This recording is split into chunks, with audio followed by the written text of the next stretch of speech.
enough? Okay, so we'll start.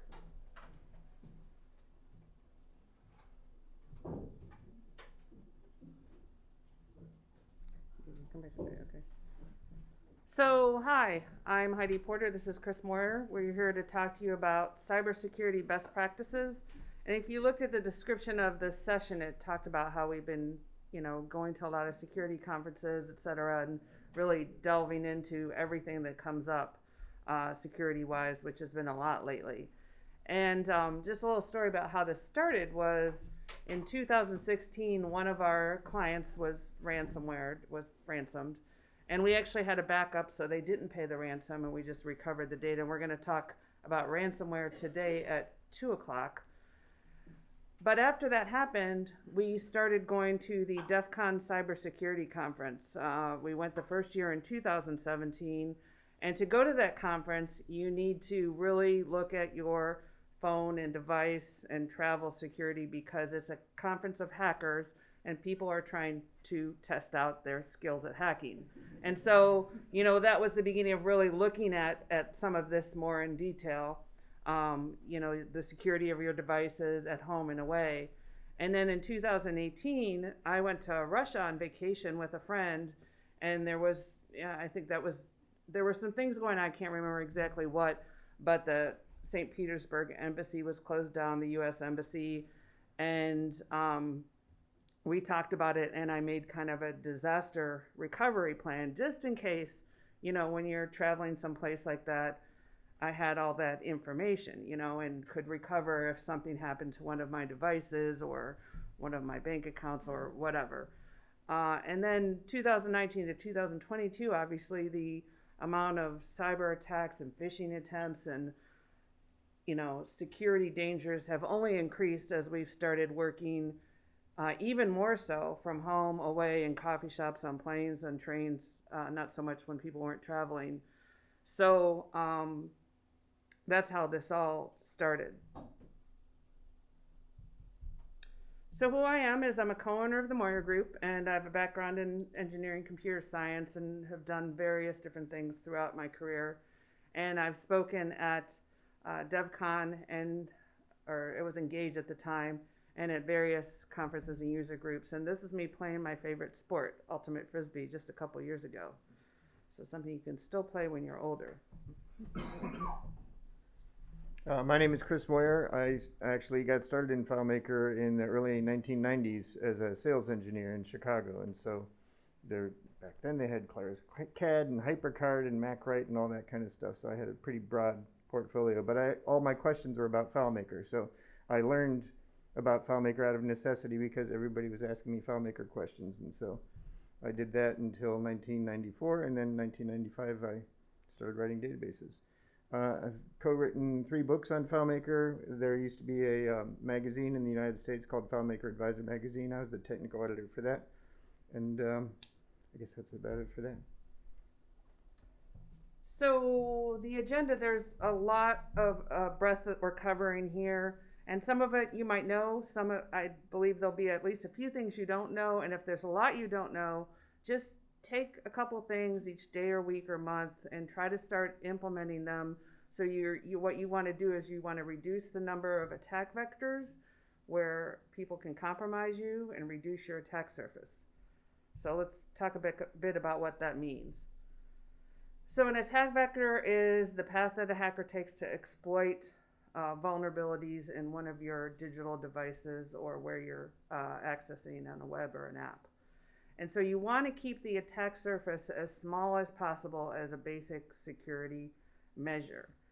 And one of the things I always think, and I remind myself, is that I am the biggest attack vector and the biggest attack surface, because it's really about what I do, whether I'm careless or you'll hear me say this a lot throughout this presentation, convenience is the enemy of security, right? And so you do things to do things quickly and conveniently, but that's not the most secure thing to do. And so the biggest attack vector really is you. And some specifics about the attack vector being you are, things like, do you use public Wi-Fi for your banking or some really secure client system? Do you talk or display things in public? You know, you never know who's around. In fact, we were on the train here, and there was a guy with, you know, a jacket of what company he was, talking about some very confidential client things, very loud on the train, you know, and it's a small world, you know, you got to be careful about that. But it's, I say talking, displaying in public, but there's another part of this is that when you're at home, you might have a personal assistant listening, you know, they're listening all the time, or there's Siri, or, you know, you might have a device that you have the microphone on, or some application on your desktop. And so just being aware that even in your home, sometimes you're a little bit public, right? If you don't shut things down. And then there's social engineering. You know, we all think we're pretty savvy and we're not going to be social engineered, give our credentials away to anybody.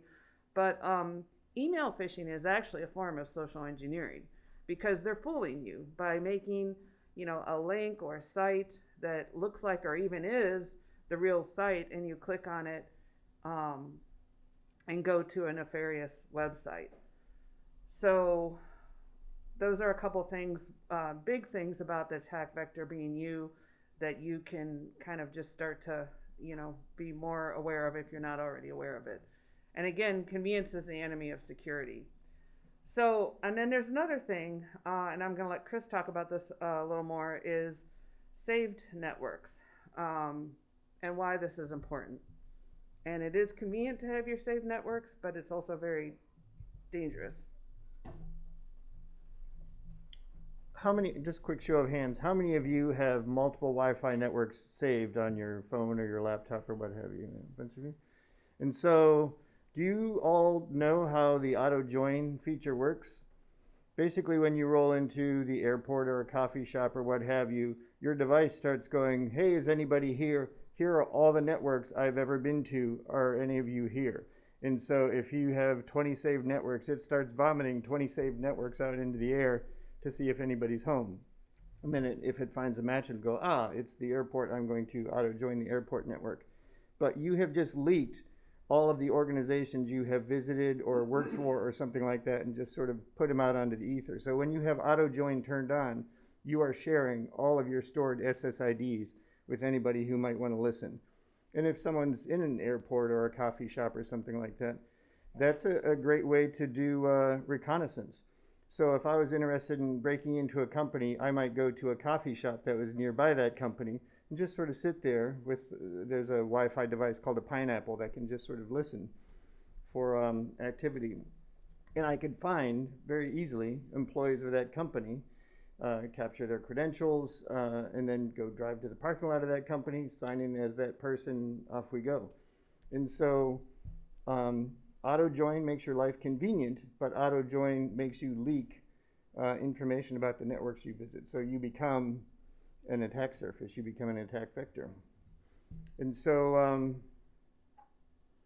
you know, as Heidi just said, the convenience being the enemy of good security. If you have auto join turned on, you're doing this chatty behavior when you move into a new environment.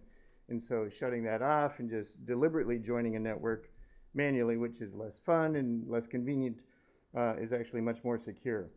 Once you do, if someone does capture SSIDs that you visited, maybe they don't have any specific target in mind, they just want to see what you know, they could get the list of SSIDs, and then there's a website called wiggle.net.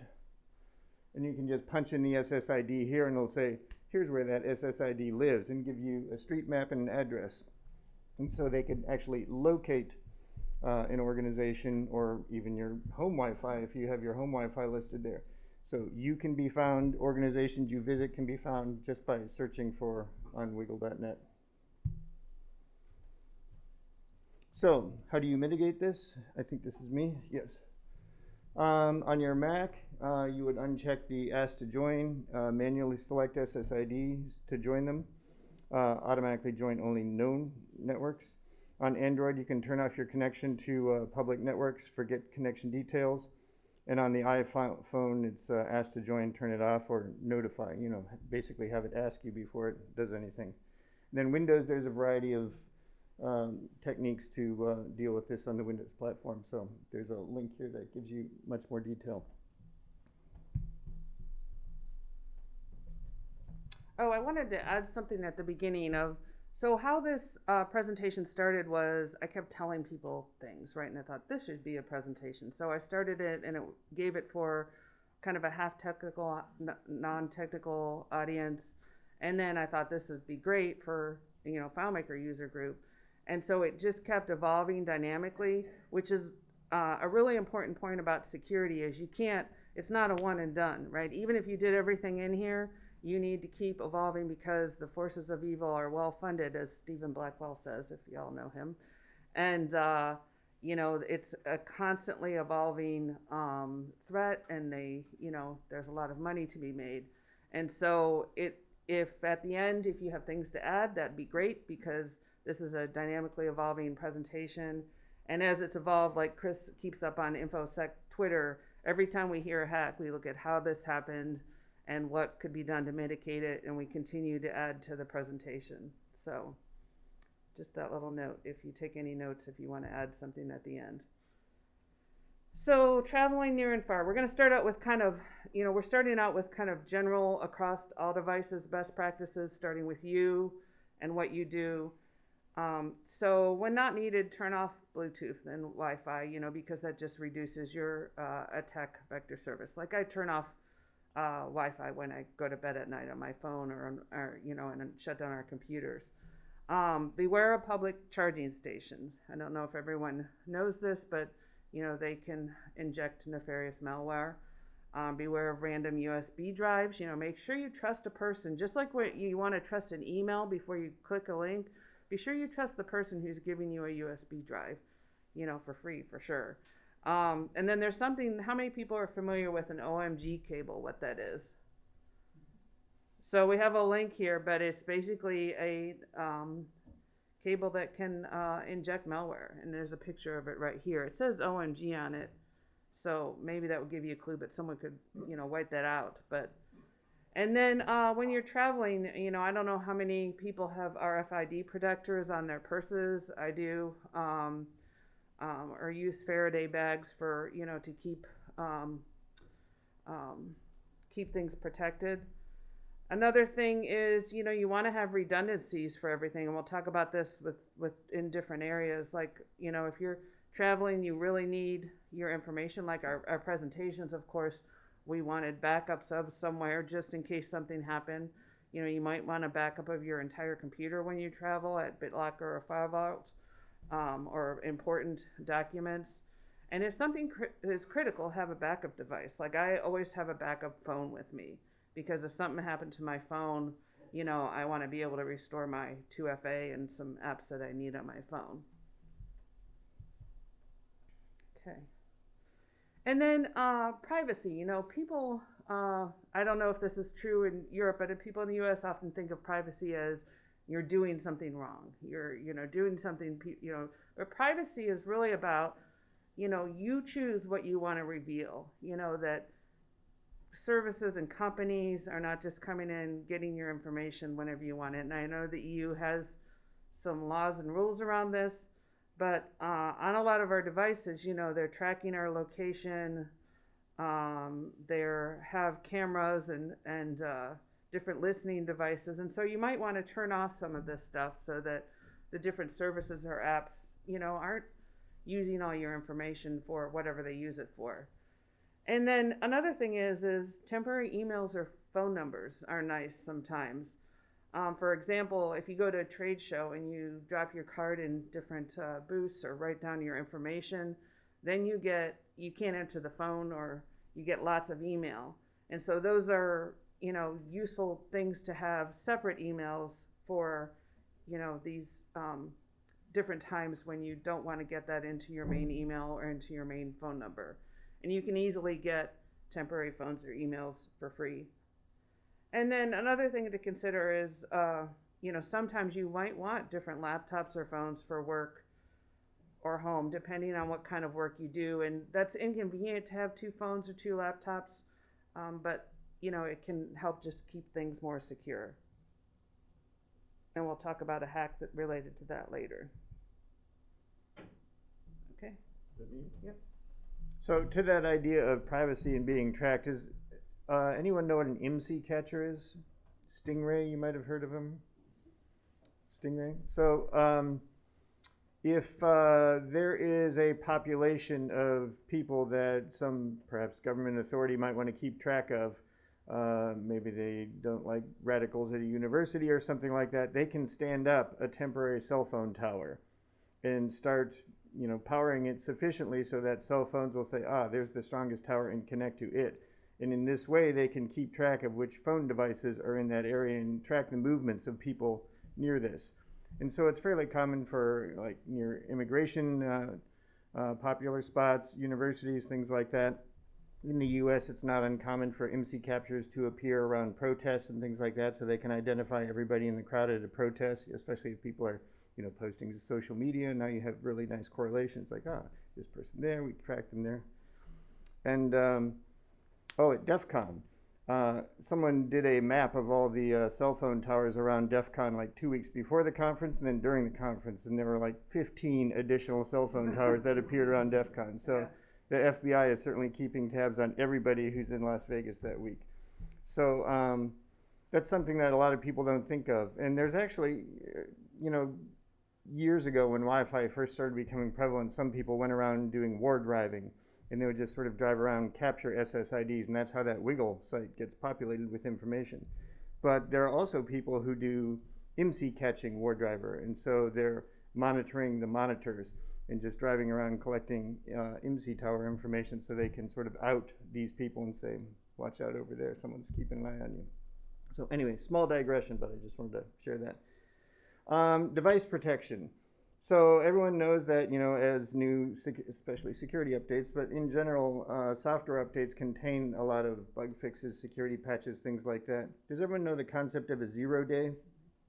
A 0 day is some sort of bug that can be exploited in software and then compromise the security of your device.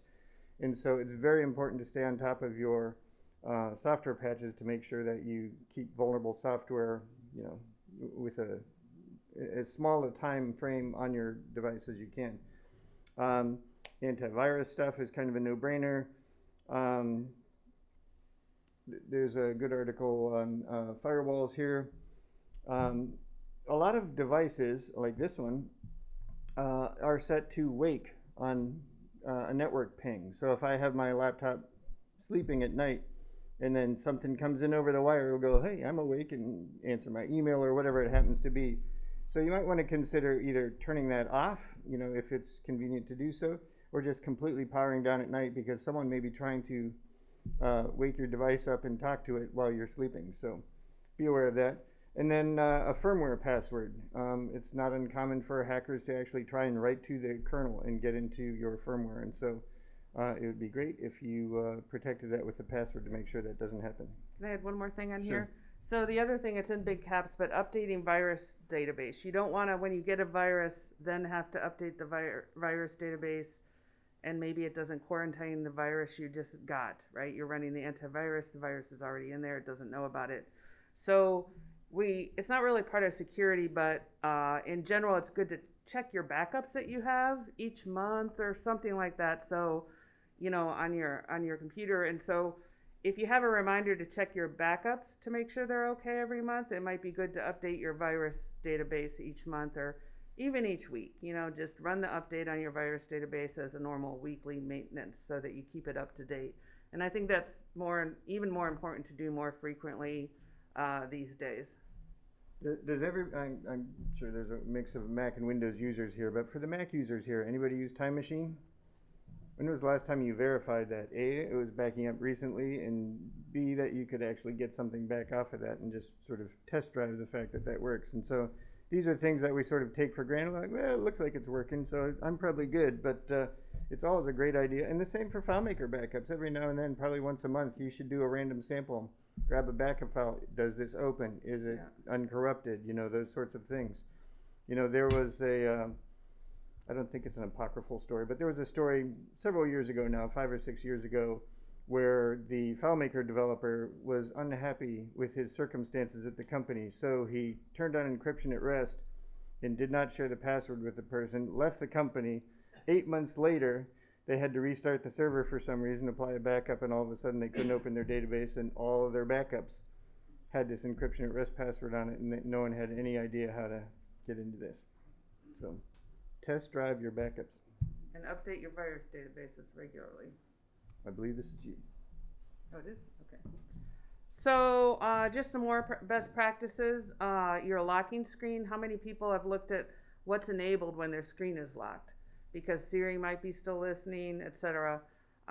Checking your permissions. We talked about location permissions, but any of the permissions. You know, that concept of least permissive. You want to have the least permissions that you want on any of your things like location, microphone, camera across all your apps.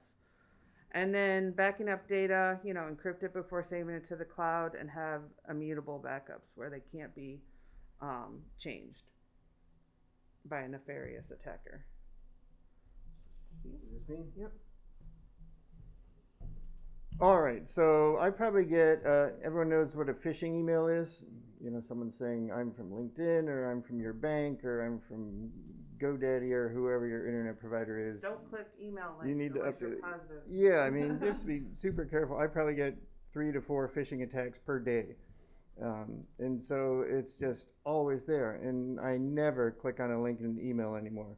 And it's kind of funny, you know, there's a phishing awareness company called KnowBe4. And so they're very commonly used in the US because phishing is the #1 point of ingress for ransomware attacks. And so all these people are getting so snake bit from getting all these phishing emails all the time, they don't want to click anything. So pretty soon their managers are like, why didn't you respond to that meeting request? Or why didn't you respond to my email? It's like, I was afraid to click it.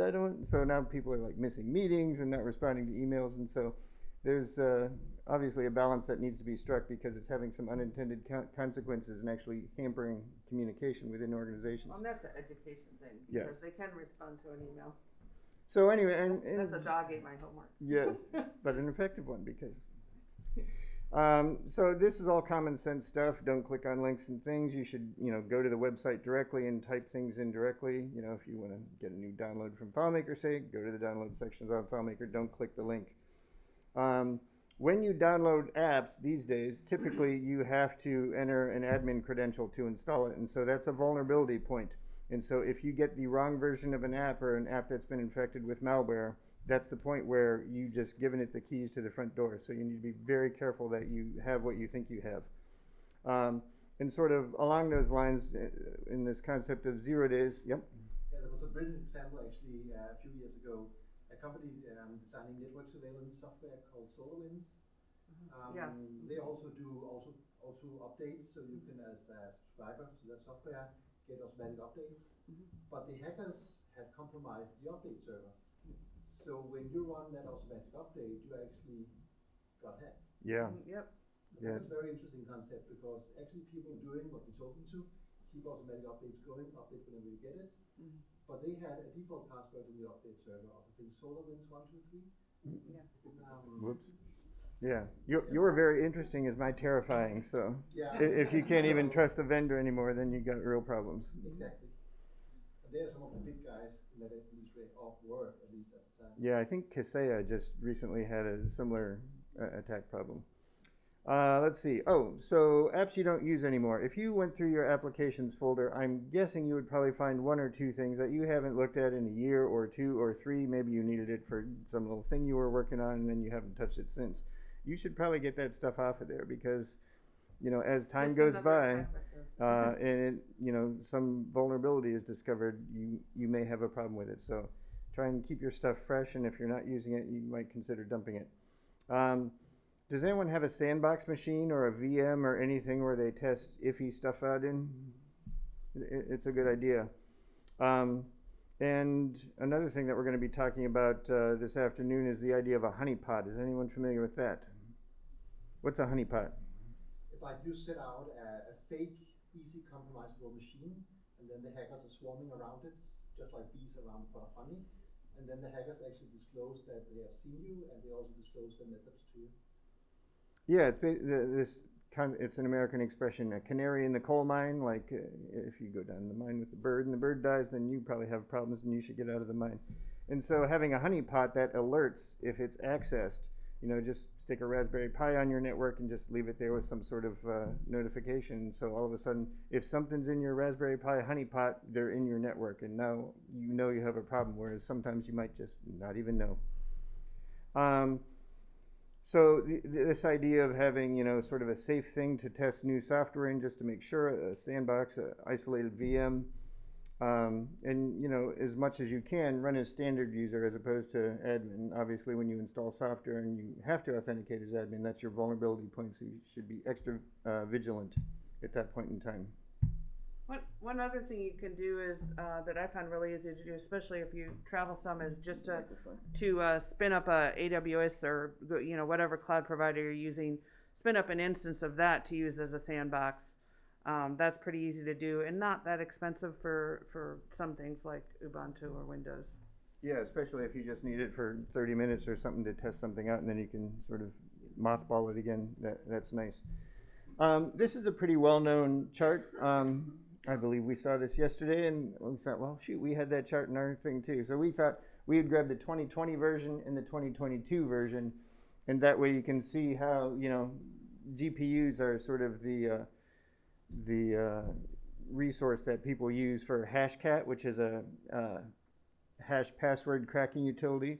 And so as the GPUs have gotten better and better over the years, you can see that the time to compromise, so like an 11 character thing, password used to be okay, not great, but now it's instantaneous. So as time, and so if you look at this and say, well, I'm going to go to a 15-minute, combination password, you might think, I am good forever. And it's like, probably in 5 years, you're not going to be good anymore. So the goalposts keep moving, and you need to sort of remember that computing power is going up and up, and what works and is secure today might not be tomorrow. So, password complexity, a lot of password, validators have rules like, oh, you have to have a special character and you have to have a number, and that's helpful, but length is way more important than password complexity. And one thing that was also mentioned yesterday is that a lot of hackers use rainbow tables, which is just a list of, passwords found in the wild or leaked or something like that. And if they are ingested as a CSV, they're comma delimited. And so if you stick a comma or a space in the middle of your password, that can actually thwart the use of a rainbow table to break into your password, even if it's been leaked. And so we're big fans of commas in passwords. If you use capitalization, don't use it at the beginning of a word. So if you string 5 or 6 words together, like some nursery rhyme or something like that, with a randomly inserted password and random capitalization, you'll have a pretty secure password. And for those updating in Scandinavia or in Germany or France, please use all the accepted characters in EngageU, umlaut, etc. Yeah. Because they are very infrequently in those tables. Yes, that's a great tip. There is a password strength checker that we have a URL for here if you're interested. And then also, this was mentioned yesterday, Have I Been Pwned is the website to see if one of your account names has appeared in a breach and has been captured and published on 4chan or other places. Safari will actually tell you as you log into something, it says, hey, this has appeared in a breach. You should probably do something about changing this password. And so Apple actually is helpful in this regard to tell you when something has appeared, and you should probably update your credentials. Storing or transferring. So I don't know about you, but I have hundreds of passwords for different sites and services and clients and Wi-Fi and so on and so forth. So there's way too many to remember. If you never reuse passwords, then that's going to exceed anybody's memory. So you have to have some kind of password manager. Obviously, never leave default passwords in place. You want to store them in encrypted passwords. So there's several password managers out there. We strongly advise using them. Although, who was it? 1Pass got breached last year, I think. They said that, yeah, I'm not sure if they right. lost people's Still, passwords, it shakes one's confidence when you hear that the password manager got breached. And the other thing is, it's not uncommon as FileMaker developers for us to, set up at least an admin account or something like that for a user. and then we have to communicate the password to that admin account to the user. And so we tend to use a service called Dead Drop, which is an encrypted drop service. It's sort of a one-time use, and you say, I put your password in Dead Drop, here's the link, you email it to the person. As soon as they access it, it's no longer any good. If they confirm, yes, I got it, then if anybody else intercepts that email, they can't get to it. And if someone else got to it first, and that person says, I never got it, or the link's not working for me, then you need to reset the password. So it's sort of a nice paradigm for communicating passwords that lets you know that nobody else got it.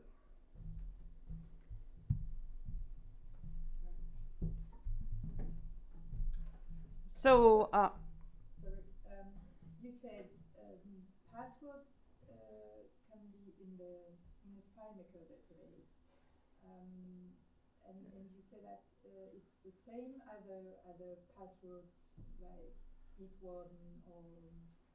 it's not exactly the same because those, I think those password managers, you can register with the site and everything, and so they can. Right, so I'm talking about a scenario where a FileMaker developer builds a database and then hands it off to someone who's going to be the owner of that database within an organization. That person needs to get credentials to access the database, and I would communicate that using Dead Drop. She was asking about using FileMaker as a password manager. Password manager. Yeah.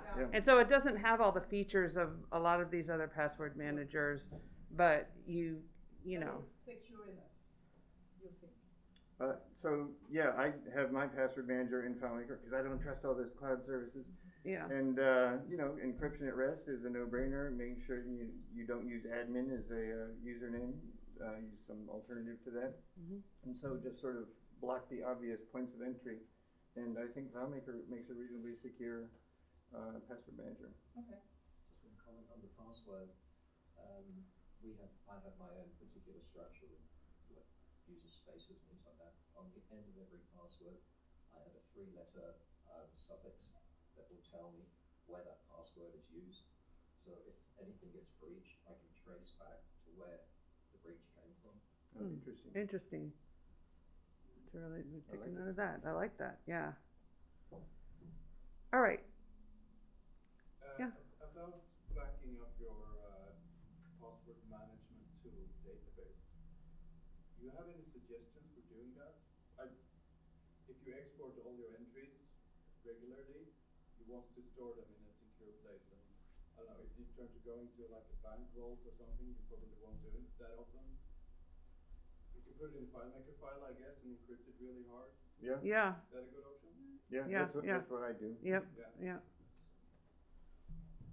Somebody gets into my Mac, can you get through that into my iCloud storage? Direct, and then mess up my iCloud files as well as my Mac files. Go ahead. Yeah, we're going to talk about that a little bit in the ransomware, but go ahead. Yeah. So do you, it really depends on how you have things set All up. my documents and everything else are replicated on iCloud. And you're already logged into iCloud on your Mac all the time, or do you log out after each use? So basically, I'm usually just logged in automatically. So if it's already in and someone gets into your Mac, then you got a problem. Yep. Okay, so Anything that's connected, it's going to be able to get to your Dropbox, yeah.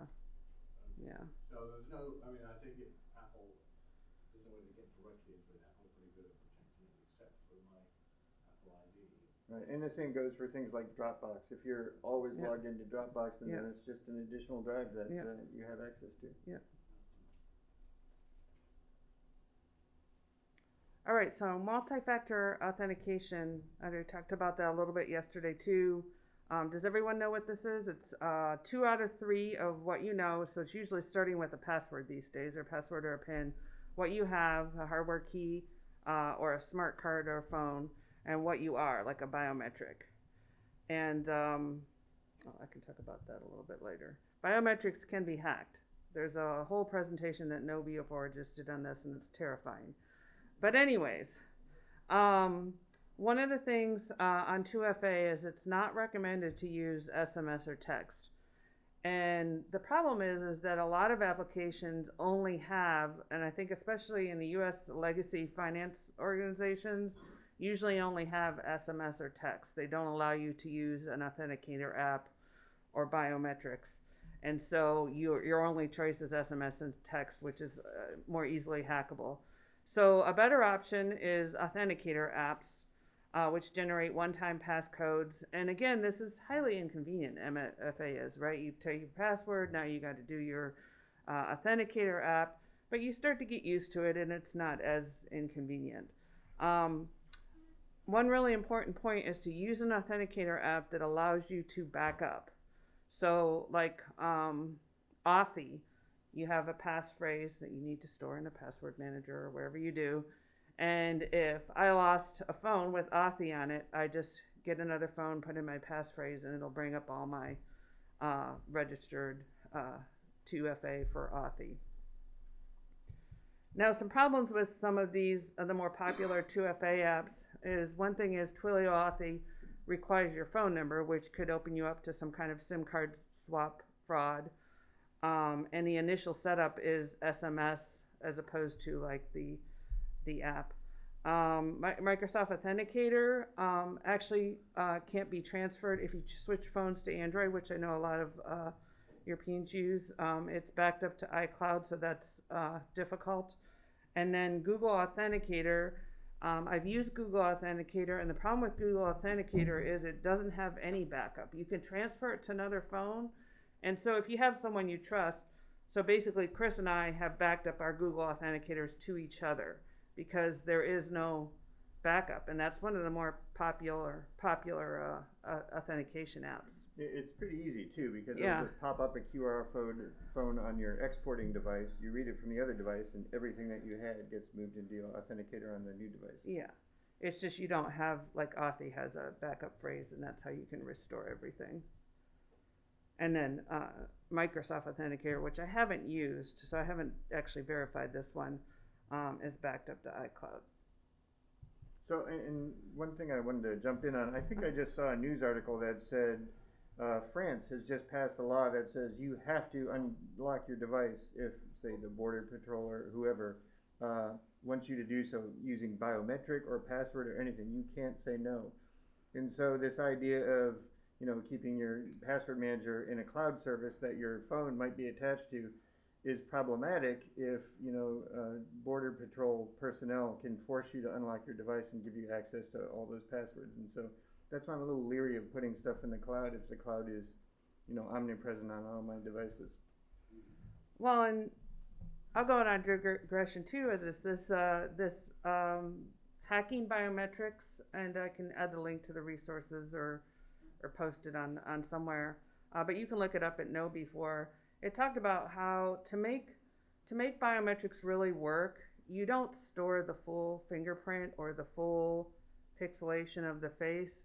And so people have been trying this stuff out. You know, I know my new iPhone has facial recognition that, you know, someone that looks somewhat similar to me could open my phone with their face if I use that, because it's not the full formation of your fingerprint or your face or even your voice probably that's stored, because otherwise people get frustrated because it takes a while to recognize that fingerprint or the face, and so they you know, kind of pick a couple features and they store that. And so it's not even just hacking. It's not I think they said something about in one company, I think 30 people could open, you know, their devices could be opened by somebody else in the company. So, you know, that's just not very secure, you know. And there are stories of parents whose children look enough like them that they can use facial recognition to unlock their phone or their iPad or what have you. And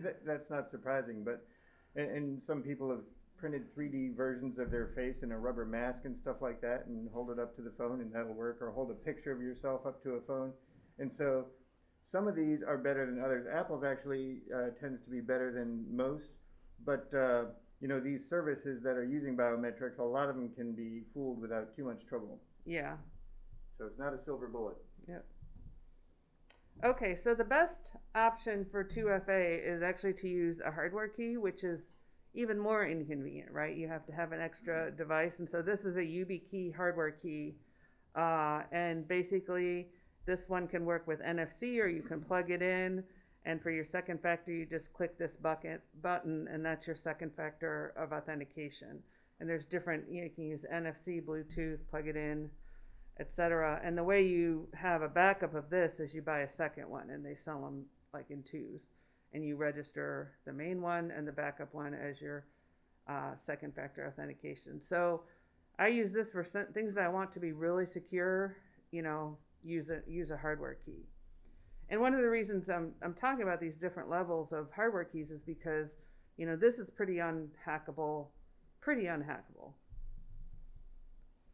So hardware keys are also useful in mobile restrictive environments or where you don't have a smartphone, where you can't put an authenticator app on. Smart cards are also pretty secure multi-factor authentication options, and push-based MFA, I don't know if anyone uses or seen it, it can be pretty secure except when you have a manager who's getting the notifications and they're just pressing and maybe they're not really looking at whether it's someone who should be authenticated. Newer thing that's happening is the password list, which really means, instead of having a password manager and having to manage all that, now it's just the, something the user has, so hardware, token, smart card, etc., and something you are. So it's biometrics and then something you have, and you're not doing this something passwordless. All right, so can you pull up the video? Sure. So now we're going to show you how multi-factor authentication is hacked. And I'm glad I mentioned the biometric hacking, because the way that multi-factor authentication is hacked is the same way that biometrics can be hacked. Watch this. This is fun. It's fun. Oops, let me get my sound on. Yeah. There we go. If we take a look here at where the email is originating from, it's not at linkedin.com, it's at this domain called llnked.com, which people might overlook. So let's go ahead and pretend that we're the victim here and go ahead and click on interested. And what that is going to do, it's going to redirect us to the LinkedIn website to go ahead and log in. But let's move this over to the right and let that load. And if you take a look over here, we have a blank white page, which is going to become very important in a moment. And this is the attacker terminal session. So let's go ahead and bring back the virtual machine that's now connected to LinkedIn to authenticate, because we, again, clicked on interested in the email. So we'll go ahead and put in a username, Johnny Boy, at mitnicksecurity.com. And now we're going to go ahead and put in our secret password. And now we're going to go ahead and click sign in. And when we click sign in, it's not going to allow us to log in. What LinkedIn is going to do is request our two-factor authentication code that LinkedIn is going to actually send to my mobile phone. And in a moment, you should hear a sound that the text message was received on my mobile phone. So let's go ahead and click sign in. And here we go. It's telling us that two-step authentication is enabled. We just heard a message come into my mobile device. We're going to uncheck this box that says recognize this device in the future. And I'm going to open my mobile device to take a look and see what the text message is, or what the code is rather. So the code here is 421476. We're going to go ahead and click verify. And when we do so, it's going to log us into my LinkedIn account. So now we're logged into the LinkedIn account, but let's take a look at the attacker session over here on the left. So we're going to scoot this over to the right. And over here, what we have is what we're able to intercept. So we're able to intercept the email address, which is johnnyboy@mitnicksecurity.com. We're also able to intercept the password to the account, which is KnowBeforeRocks. And over here, this is not the actual 6-digit code that was intercepted, because you can't really use the 6-digit code again, the second factor. But what we're able to do is intercept the session cookie.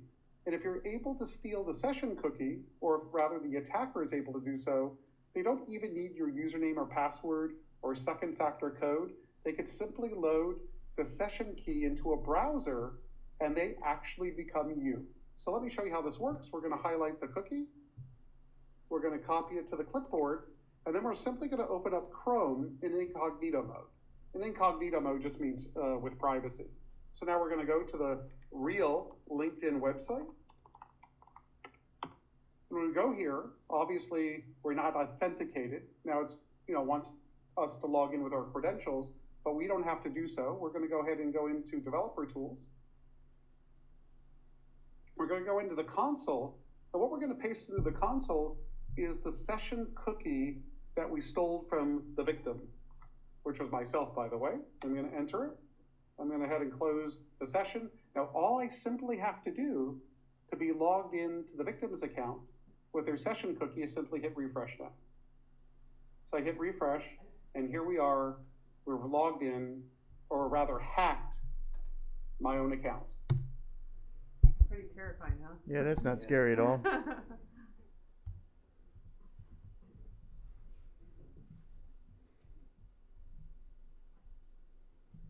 This is why the moral of the story is don't click links in emails unless you're absolutely positive.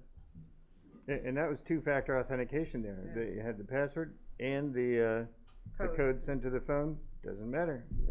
As soon as you aren't careful about which site you just clicked on, you're hosed. This is a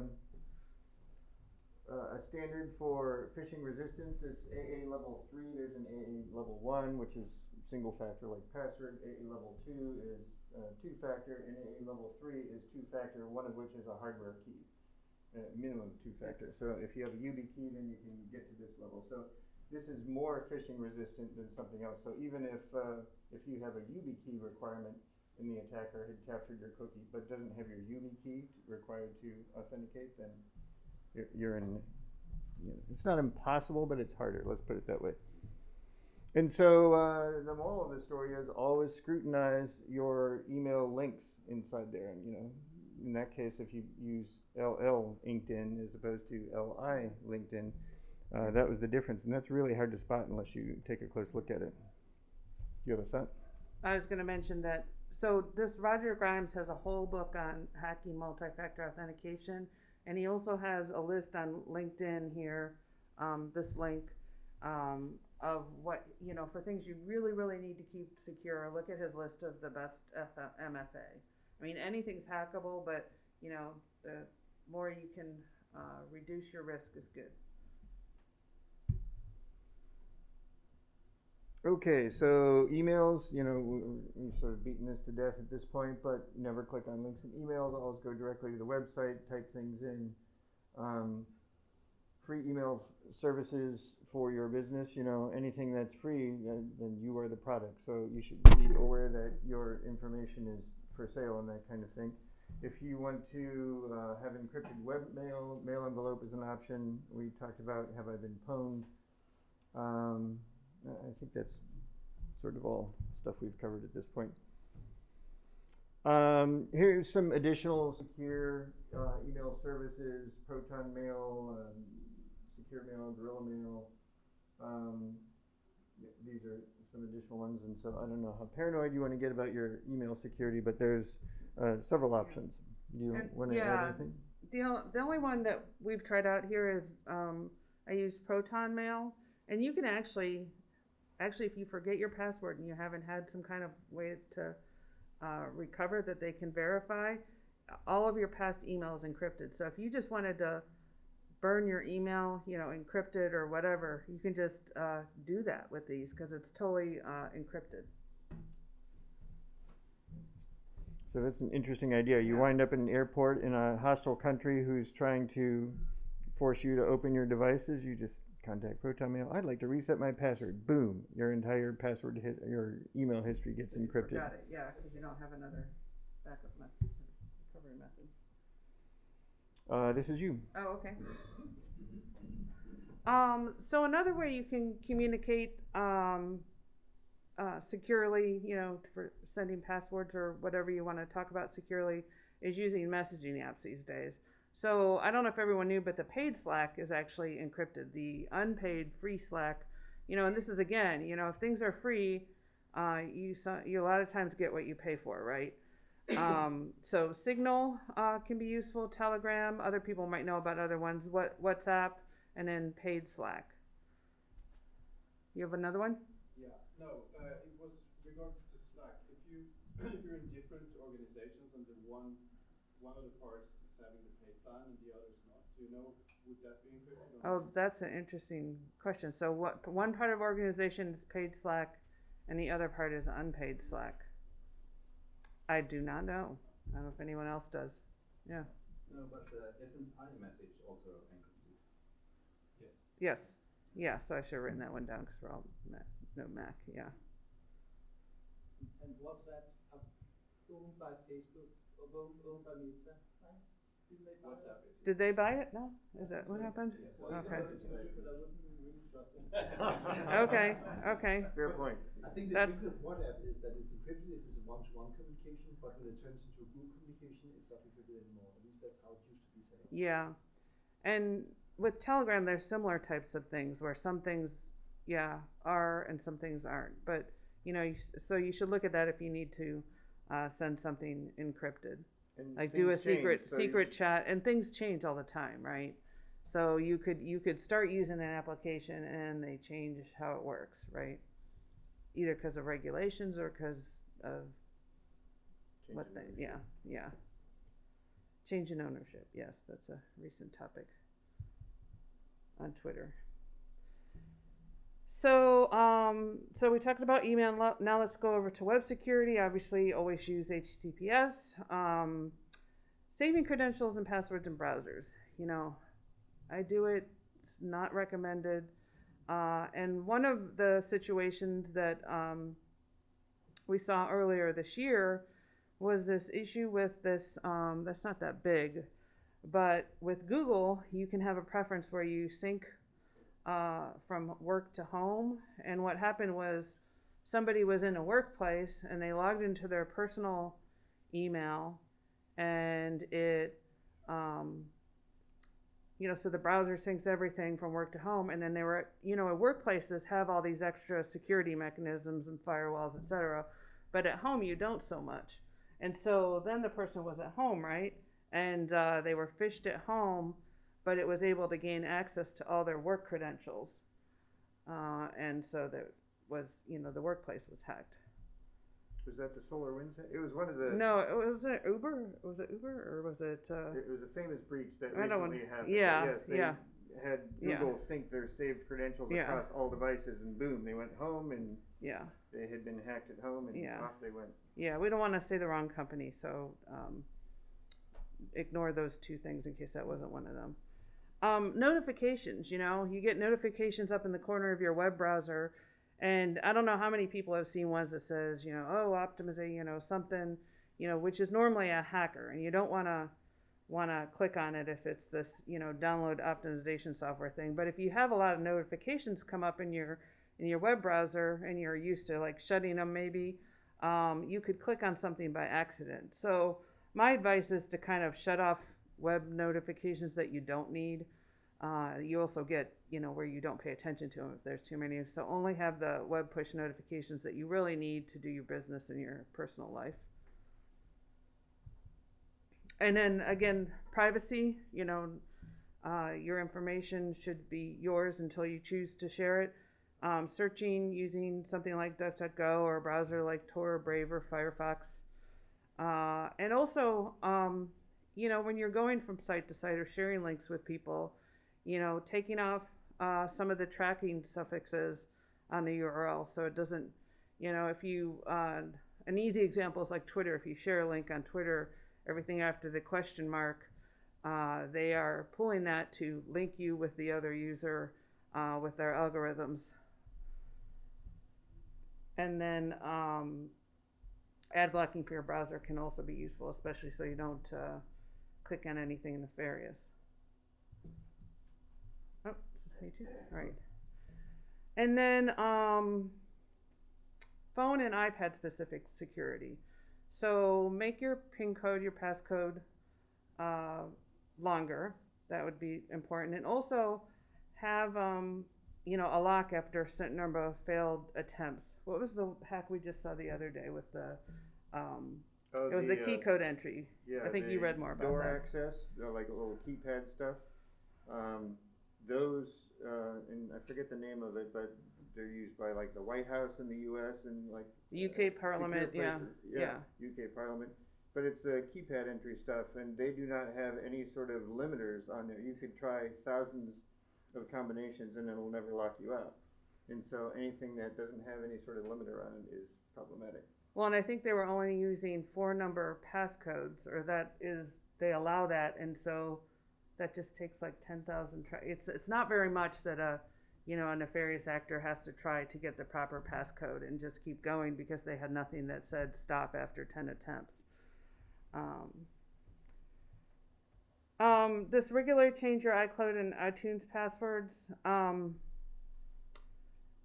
I think there would be reasons to change these passwords, and we didn't talk about this in passwords that much, but in talking with some other people, if your password has not been compromised, you probably don't need to change it. Would you agree? I mean, if your password's not been, I change my passwords regularly because I just think it's a good idea. But other people think if it hasn't been compromised, don't change it. You already have it in your password manager. Maybe you remember it. So I don't think there's any hard and fast rule about what's important for regularly changing passwords. And we'll talk about within your business later. I'm of the mind that it hasn't been compromised that we know of. But if it's, a 2-year-old password, you could who check knows? have been pwned too, but yeah. Disable Siri on your iPhone and iPad lock screen unless you really use it a lot, but know that it's always listening. And then the same thing with the web, how you get these, you've been hacked or download optimization software.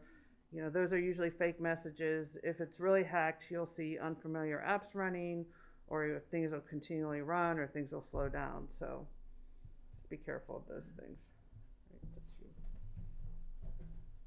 All right, anyone heard of SIM swapping? This is something that's problematic in the US where someone can go to your mobile phone carrier, and typically they're like paying somebody at a phone store or something like that, and they're like, I want to swap the SIM of this device here, assign it to this new physical SIM card, and then all of a sudden stuff that gets sent to your phone also gets sent to their phone. And so they can try and, if they've captured your password from a credentials site, maybe they bought some credentials, they can log into your bank account, the bank will send the code, they get the code on their phone, they can log in, and you've been hacked and you don't even know it until all of a sudden you're getting codes on your phone, like, what is going on? It's different now with, say, the new iPhones. You have these embedded SIMs or eSIMs, and so now there's not a physical SIM. You actually have to have custody of the device to, update the eSIM. And so if someone stole your phone, they hypothetically would be able to update the eSIM and gain access to your accounts, but it's a little different scenario than it is with a physical hardware SIM. Always enable Find My Phone. That's a no-brainer. Let's try to Yes, I think we're almost out of time. Yeah, so we can actually do these ones pretty quickly. Can I just get a little bit of information? Sure. Yeah, they told us this, yeah. It's lunchtime now. Yeah. Today the lunch will be served for 45 minutes. You have the regular lunchtime with the 90 minutes, but the dinner, the food will be served for 45 minutes. Yeah, they did tell us this. Yeah, Okay, yeah. perfect, Yep. perfect. Yep. All right, why don't we wrap it up on this slide? Well, yeah, go ahead. So, is everyone familiar with UPnP, Universal Plug and Play? Typically on your home routers, this is enabled by default, and it's helpful if you set up a new gaming system or something like that, and it needs to call out to the mothership. It can talk to your router, use UPnP, and say, I need these 3 ports open, or what have you. And it's supposed to only work from inside the network. However, that's not how it's been working, and it is being exploited by people outside the network, and your router can be roped into a botnet and used to do all sorts of things, attack DNSs and things like that. And so it's a good idea to disable Universal Plug and Play Or if you need it on a temporary basis, flip it on, configure your new device, then flip it back off. Okay. Go ahead. So why don't we just you'll get these slides, but if you have a business, you need to do these same things, make sure all the employees are aware. We'll talk about server later. We can skip that one. Having a plan for if you're compromised is very important, and having a way to recover. Yeah. And then, I think this is a really important one for consultants is, if you make temporary change, make a note to change it back, because otherwise it's a permanent security hole. And this is a nod to Fabrice, because he had a talk about dumb things we all do. Yeah. Temporarily whitelist your hotel room so you yeah. can work on MySQL from the road and then forget to turn that off. Or that and then kind of thing. if you use VPNs, I would look at this consumer report, because a lot of these free VPNs and service, there's so many VPNs out there. They found that they're not telling the truth about They're not meeting their claims. privacy. Like they'll say they don't keep Yeah. logs, or their logs are encrypted, and only come to find out that they are keeping Yeah. logs, and the logs are exposing your information and betraying where you've been. So this is definitely worth a read. But bon appetit. Yeah.